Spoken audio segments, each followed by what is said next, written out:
The invisible monks of Mount Athos.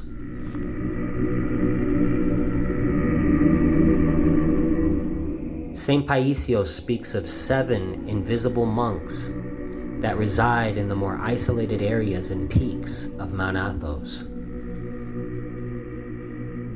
These monks are said only to appear to the purest of hearts, pious monks and blessed pilgrims. Their mission is unceasing prayer for the whole world, harnessing spiritual intercession for the sake of humanity. They survive without any material goods or shelter, even enduring the harshest winters and snowy conditions, subsisting solely on prayer and divine nourishment. Their divine calling includes holding the last and final divine liturgy on top of Mount Athos at the second coming of Christ.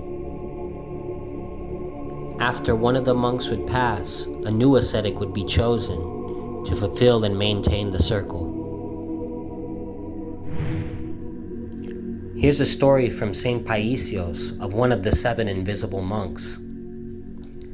When I came to the Holy Mountain for the first time in 1950, I was going up from Cap Sol Calivia to St. Anne's when I lost my way, and instead of taking the path to the skeet of St. Anne's, I went up towards the peak of Athos.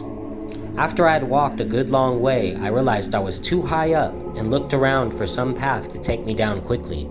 In my anguish, I implored the Panagia to help me, and suddenly an anchorite with a radiant face appeared before me. He was about 70 years old, and his clothing showed that he had no contact with people. He was wearing a habit that looked as if it was made of sailcloth, but very faded and full of holes. He had filled the holes with wooden awls, the way farmers would close holes in bags when they do not have a needle and string. He also had a leather bag discolored, with the holes filled in the same way. Around his neck was a thick chain from which a box hung in front of his chest.